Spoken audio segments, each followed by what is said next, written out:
15, maybe 20% of the economy, but it's a decent chunk of the economy is controlled or touched in some way by private equity.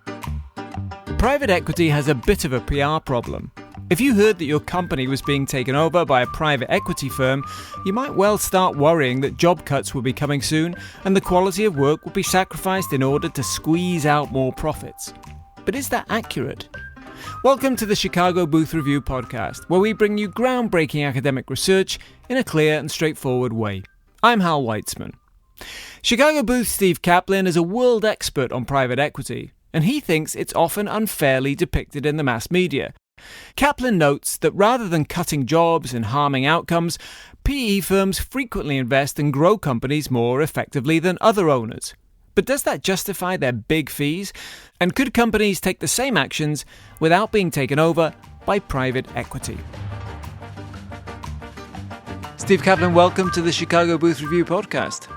Thank you for having me, Hal. Well, so we brought you here because we want to talk about a topic that I know you've done a lot of research on, private equity, which I think it's fair to say, Steve, doesn't have the best press, right?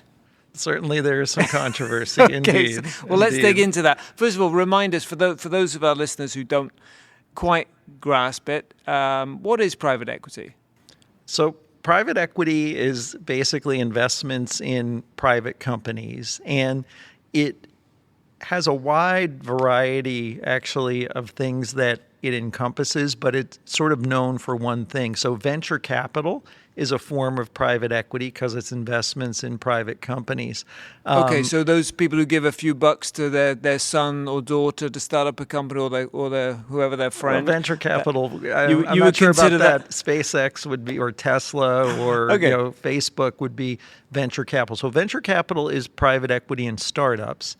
Then there's growth equity, which is when the companies have gotten have made progress, things are going well, they need more money. That's what we would call growth equity, again, in private companies. And then where people really refer to private equity, I think, is leveraged buyouts or buyouts of companies. And I think in the negative press part of the world, it's on the buyout side. It's all about that. It's not about the startups. Venture capital, right. people tend to venture capital does people tend to be pretty friendly to the Amazons, the Googles, although there's some controversy now that they've gotten so big, but venture in general is well regarded, and it's the buyouts that people, I think, have mixed feelings about, and there's certainly some people who are quite negative about them. Okay, well, we'll get into that. So give us an example of what would be a typical private equity deal. Is it taking a company like a family company and taking it private, or is it taking a company that's been public-private? What does it look like? So the buyout market really has several manifestations. So one is where you take a company private. So it's a public company. You go and you buy it, and then it becomes private and private equity owned. I wrote a case last year about Univar, which was taken private by Apollo, and that would be one example.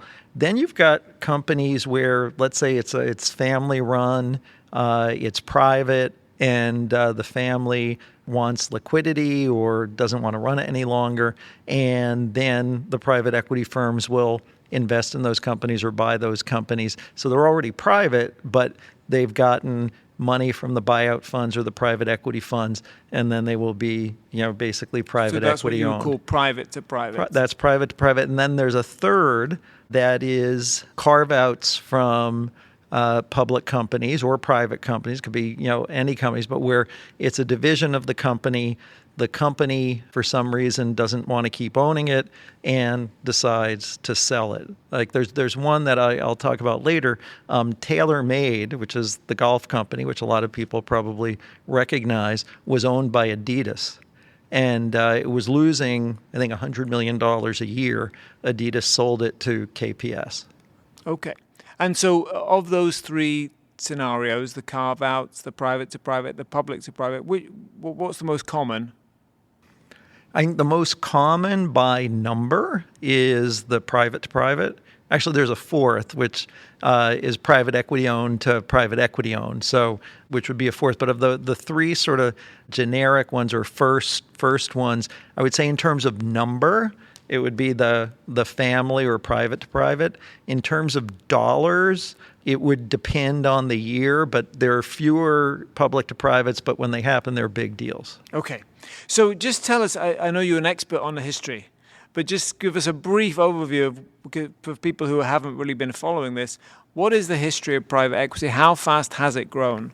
So the history goes back to the 80s, where it started. KKR was the real innovator.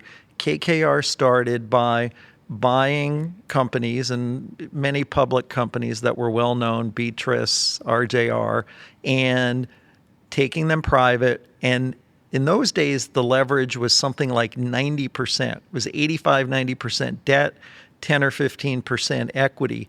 So they were known as leverage buyouts, and they were really leveraged. And those deals did very well for a while. And then in the late 80s, they got too leveraged, and many of them failed. And you had sort of a debacle or not failed, many of them went bankrupt and had to restructure. And that's another point. When you go bankrupt, doesn't mean the company is, disbanded. It means you restructure the debt, and generally the companies live on. And then in the 90s, it grew a little bit, but the real growth has been since the early 2000s. And it's been, I think there was maybe, I want to, see if I have my numbers right.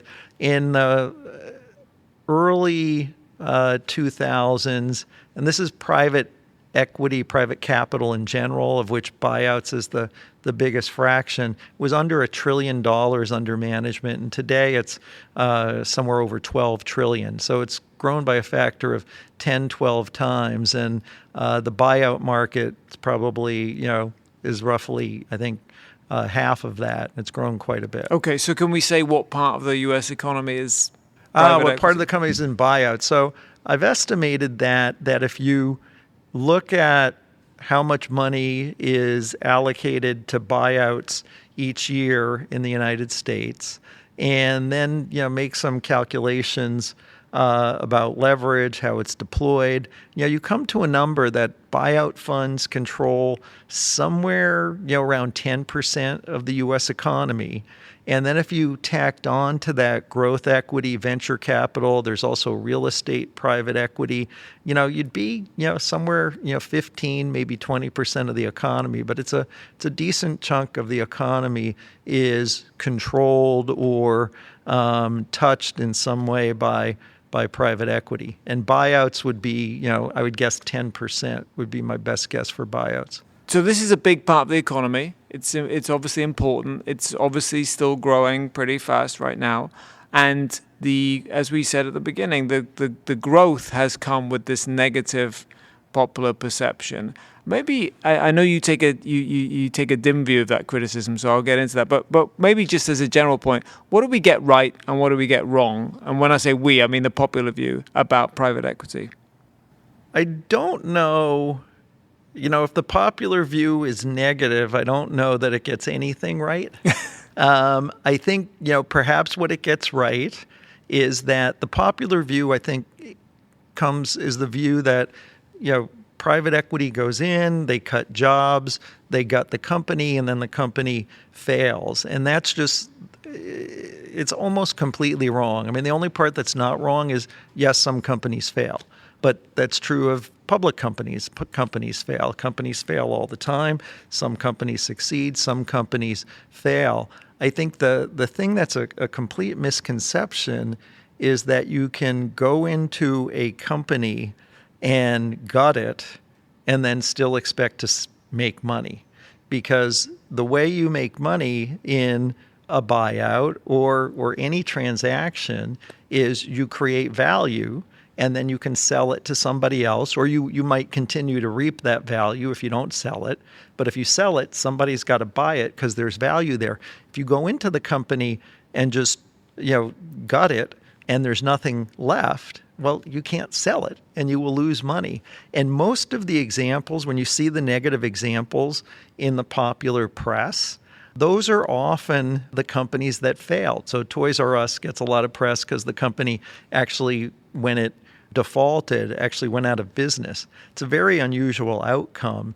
And, because the typical outcome is actually a successful deal. The press, and I think part of the negative reaction comes from deals that fail. You can point to, it failed because it was bought out, and that tends to attract a lot of attention. What they tend not to see is all the deals that are successful, and those don't get a lot of attention. So you think it's just an issue that it's not newsworthy when things go well, it's only newsworthy when things go badly, and people can blame PE for that? I think that is a big part of it, yes. Okay. So tell us, you talked about creating value, and that makes sense. I mean, I guess the criticism on one hand is that PE, private equity firms, are full of kind of fat cats who, go in and make ridiculous amounts of money. And so if that were the case, if that criticism is true, or if that perception is true, then they would have to be successful. So I take that point that they can't be unsuccessful and still be making a lot of money. So that makes sense. But, I mean, tell us more realistically, what does happen when a private equity firm takes over a company? Let's go particularly for the example you talked about. If you say private-to-private deals are the most common, and a private equity company takes over a company that has been privately held, but not by another private equity company, what typically happens? What's the next steps? So when the buyout firm goes in and looks at the company to buy, they are generally looking at the deal with some other potential buyers. So there's competition here. And in order to buy the company in what is a competitive market and still make money, you have to change the company. You have to improve it. And so when a buyout investor looks at a deal, they are looking, okay, what do I have to pay? And then what can I do with the company in order to make it better? Make it better means grow it and usually generate more profit out of it. What can I do in order to make it more valuable? And some of the levers that they use, I'll give you some examples. I was a judge for many years of a deal of the year competition. And so these were the successful deals. These are not the unsuccessful deals that the press tends to focus on. And you looked at what they did with the companies, and what at least a quarter of the deals, and often more than half, what were the things they did? They would bring in new management. They would create new products. They would invest in new plant. They would change how the company did sales. They were doing things that had to do with growth rather than this view they were gutting the company. Now, they also, to some extent, did get more efficient. So getting more efficient is cutting costs. So that was part of it. But it was all these other things that were designed to grow the company that you saw in these successful deals.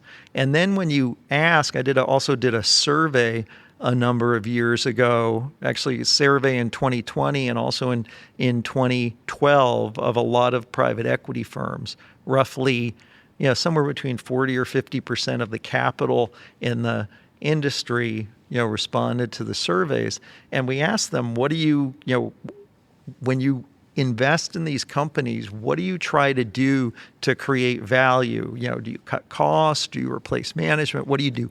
The number one thing that they said, the thing that was most important, was growing revenue. So when they go in, they're not looking, cutting costs is okay because it increases your profits. But the way you create value is by growing the business, because when it comes time to sell, what is your value based on? Your value is based on what are your earnings today and how much are they going to grow over time. And so if you can increase that growth rate, you increase the value by quite a bit more than you do if you cut costs. So that's sort of the thing that is not so well understood, that they really, you get paid for growing the business, not gutting it. And, a few examples, again, you have these negative examples out there of deals that didn't go well, and that's what gets reported. And in some of the books, there are books in the popular press, they all look at the same deals. Like it's the same 3 or 4 deals that get repeated time and time again. So let me give you some good ones. There was a company called Aldevron that EQT and I think TA bought. And that business, they transformed into a manufacturer for mRNA vaccines. And the value went from $3 billion to $9 billion while they owned it. And that company was a big supplier to the vaccine manufacturers. Well, did you ever read about that? I don't think so. That's like part of the reason we have vaccines is because of a private equity investment. There was another one, Maravay, which also was a big supplier to the vaccines. Actually, Danaher, which is a well-known company, ended up buying Aldevron. TaylorMade, so I was talking about that earlier. TaylorMade, which, if you're a golf fan, you see TaylorMade, somebody's wearing the TaylorMade logo in, every foursome probably. That business was losing $100 million under Adidas. KPS bought it. And by the time they sold it, I think it was making $150 or $200 million a year. And what did they do? They, I think they had some retail outlets. They got rid of it. They brought in new products. They changed how they marketed it. And they turned a big money loser into, a big success, which is now, a very well-known brand. Carry the Two is the show that pulls back the curtain to reveal the mathematical and statistical gears that turn the world. Co-hosts Katie Woodkowski and Ian Martin bring unique perspectives from the fields of mathematics and statistics to convey how mathematical research drives the world around us. With each episode tackling a different topic, subscribe to Carry the Two, part of the award-winning University of Chicago podcast network. So, Steve, you talked about kind of 3 levers that PE firms pull when they take over a company. One is management, one is efficiency, and one is kind of investing for growth. I guess the question is, why couldn't they do that as a public? Why couldn't the company do that as a public company? Does it have to be private? Is there something they can do privately that they couldn't do publicly? So this is a question people always ask. And the private to privates, they're, maybe they're not big enough to go public. Maybe you don't want them to go public right away because they don't have the systems in place. The ones where it's a public to private, that's a harder question. I would say there are a couple examples, or not couples. There are a couple of answers to that. Number one, in some cases, they could do it as public companies, but they don't. So why don't they? Maybe you don't have the right management. Maybe you don't have the right incentives. And one of the things that private equity firms do is they give very strong incentives to their management teams to grow the business and grow value. I think a third thing, which is I think true in some cases, is it's hard to make big changes while you're public and have the markets understand what you're doing. So, the example of that, I think Dell is an example of that. Michael Dell, thought the company should go in a particular direction. He would do it. The stock price would go down. He'd get complaints from his investors. And so he said, I'm going to take the company private.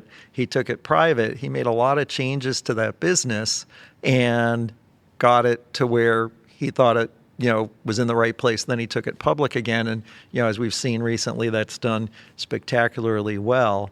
So I think there are some cases where it's hard if you make big changes, particularly changes that are gonna cost in terms of revenues and cash flow.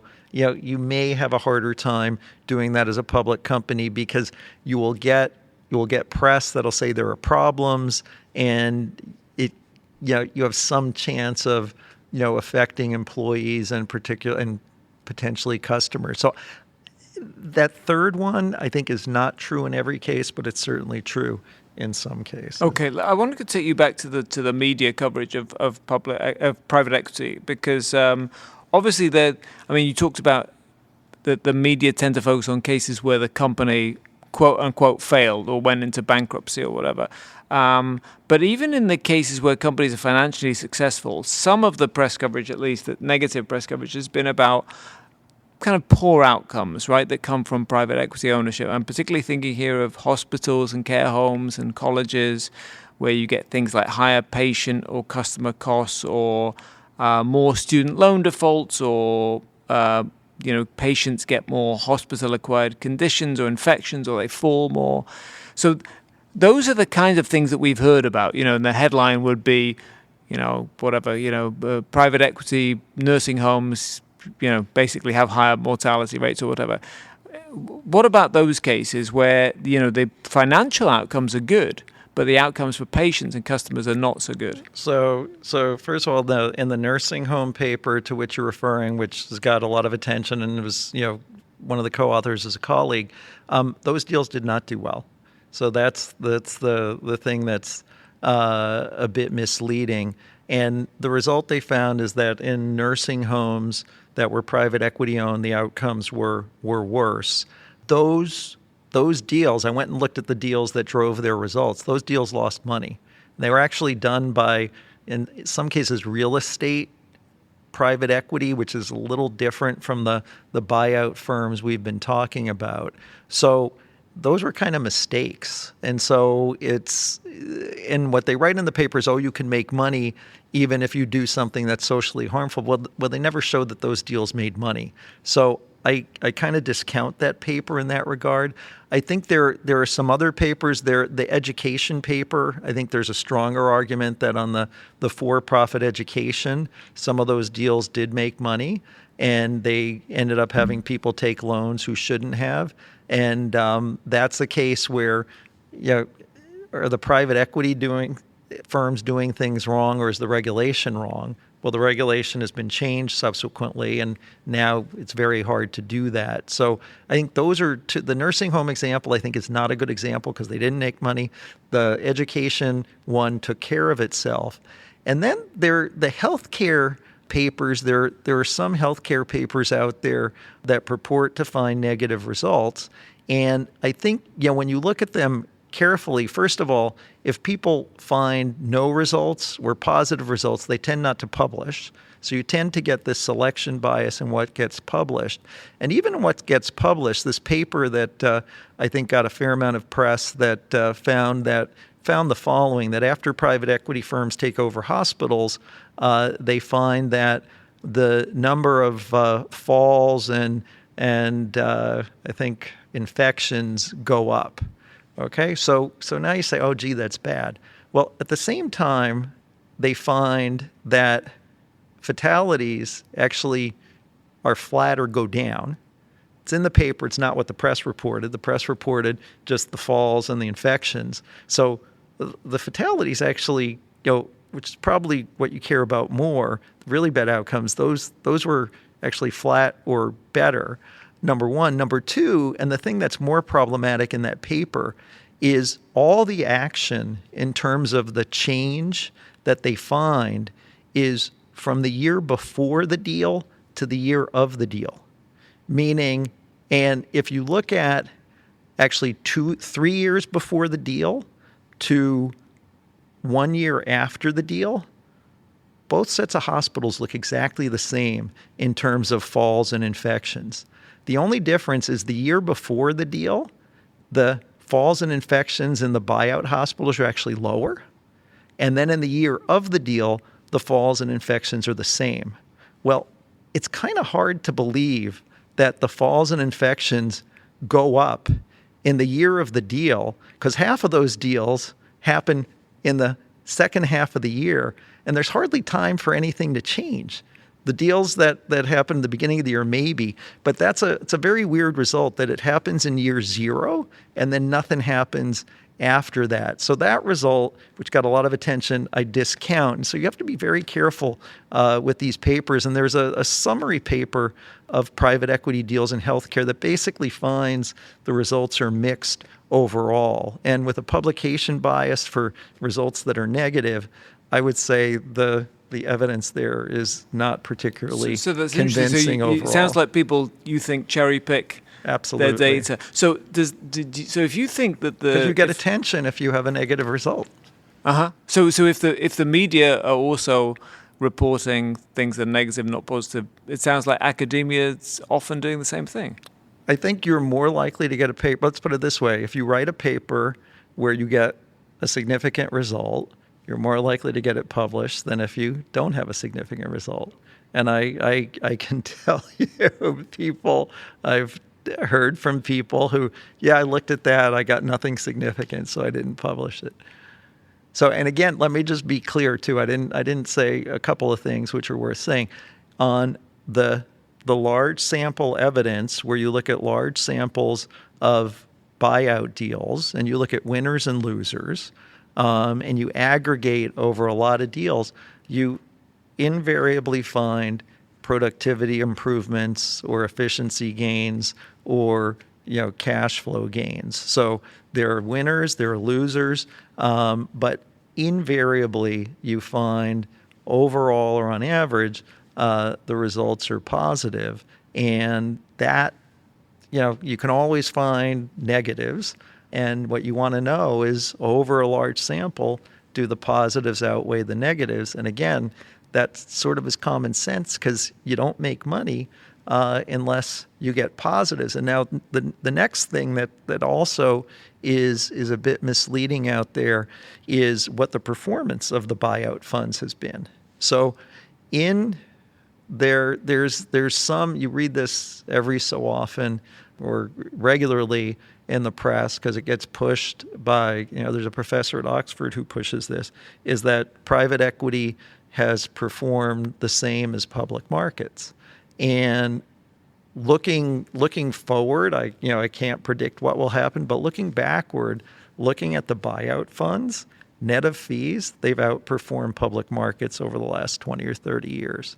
And post the great financial crisis, venture capital has also outperformed the public markets. And so the view that that's not the case is also something that's wrong. And I think what some of these people do is, when they look at private equity on the performance side, they'll stick in their real estate, they'll stick in their infrastructure, they'll stick in their natural resources, and then they'll compare that to the S&P 500.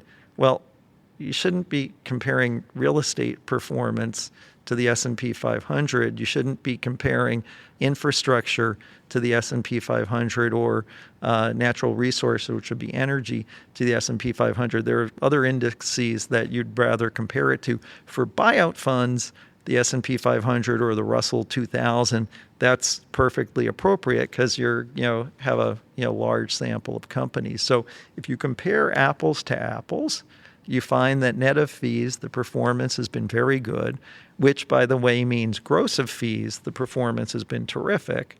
And, the private equity firms or the buyout investors take some of that performance, and that's why they make a lot of money, because the performance is actually there. So it seems you're talking about fees, because that is a big area that people would say, even if they do better, that the fees they take are outrageous. Are the fees reasonable? Just maybe remind us, how do PE firms get paid in the first place? So the fees, this is true in venture, it'd be true in growth equity, it'd be true in buyout. It's a little bit, the levels are a little bit different in some of the other asset classes, but there's usually a management fee. So if you raise a fund that's $1 billion, there's a management fee that's 1.5% to 2.5%, call it 2%. So you get a 2% management fee, which on $1 billion would be $20 million a year, and is sizable relative to what you'd get managing public money. And then they get 20% of the profits. So if a $1 billion fund turns into $3 billion, which would be a good performer, they'll get 20% of that $2 billion profit, which is $400 million. So you can make quite a bit of money for this. And that's where the market has been for, since it really started. And net of fees, the performance still beats the public markets, and that's why they've been able to continue to raise money with those fees. But the fees are substantial. Yeah. Okay. But they're substantial, but you're saying even after the fees, everybody benefits. Even after the fees, looking historically, everyone has done well. Well, except there are efficiencies, as you point out. So some people lose their jobs. Some people lose. Again, this is lose where their jobs with public. Some people lose their jobs with public companies when there's an acquisition. So, in fact, I think with acquisitions, if a public company buys another public company, which might be the right comparison actually for a public to private deal, because the alternative for a public to private deal is probably the company being acquired by another company. I would guess the job loss is greater in an acquisition than it is in a buyout. Take private. Okay, interesting. So you're very bullish, obviously, on private equity. So it sounds like it's a good thing that it's such a significant part of the economy. Should it be a greater part of the economy if everything is more efficient, more profitable, more growth? That's a good thing, right? I think this comes back to the question you asked earlier: could they do it on their own or not? Some companies are well run as public companies or as family run companies, and private equity doesn't necessarily make sense for them. Some companies need the help, and I should say the other thing that the private equity firms have done over time, which is a real change, is back in the 80s and the 90s, they didn't necessarily go in with a thesis, I'm going to make these changes, and they also didn't necessarily help the companies with those changes. What's changed is today, most of the buyout firms have operating partners or operating advisors. They've got people affiliated with them who are actually executives and have industry experience. They may have functional experience. And in many cases, they actually help the companies make changes that they think should be made. And that wasn't true 20 or 30 years ago. I think they have to do it now because it's gotten more competitive and you have to add value in some way. But that's the thing that I think is useful for some companies. And again, some companies who are already doing what they need to do and are run well or don't need a strategic change, then a buyout or private equity is not necessary. But do you see private equity continuing to grow at this pace? The answer, I don't have a strong opinion on that. I think it depends on a number of things. Depends on whether their capabilities are sufficient to help enough companies. I think it also depends to some extent. People look at the historical returns, whether they're beating public markets, and if that should change, and it may change. The deals they did in 2020 and 2021, there was a lot of buyout activity in 2020 and 21 at what look today like high prices. And so those returns for those funds, may very well not beat public markets. That'll dampen the demand for them. So that's why, what's the right amount? I think the right amount is not zero. The right amount is not 100%, and could be anywhere else in between. I would guess, where it is today is probably not, not a crazy number. Okay, I wanted to ask you that there's always discussion in the U.S. about closing the tax loophole, the carried interest provision that enables private equity firms to pay themselves, say their partners, effectively lower income tax rates. I'm guessing you wouldn't be a fan of that, of changing that system, and why not? I think the carried interest that is right now, the carried interest that 20% of the profits is taxed as capital gains. And the argument, one argument is they're investing, it's an investment, should be capital gains treatment. The counter argument is they're working for a buyout firm or a venture capital firm, so it's earned income, so should be ordinary income. And theoretically, you could go either way. So I don't have a strong opinion one way or another. Now, as a practical matter, what would happen if you tax the carry as ordinary income? I think you would definitely hurt the venture capitalists, and you would probably get less venture capital because the venture capitalists have no way to structure around that. As a buyout investor, because you're creating a new company every time you invest, you have, I think, some ability to structure around whatever law is passed. And so that's the question. If you want to penalize the venture capitalists and not, and at the end of the day, you will not penalize the buyout investors as much, or they'll be able to structure around it. That's a policy issue. I'm not sure. But the result you're saying could be lower innovation or less. You'll get less venture capital, which I think would not be a good thing. And you probably get less buyout investing, although I think that I'm not sure that's the case. Okay. Well, Steve Kaplan, thank you so much for coming on the Chicago Booth Review podcast. You're very welcome. That's it for this episode of the Chicago Booth Review podcast, part of the University of Chicago Podcast Network. For more research, analysis, and insights, visit our website at chicagobooth.edu/review. When you're there, sign up for our weekly newsletter so you never miss the latest in business-focused academic research. This episode was produced by Josh Stunkel.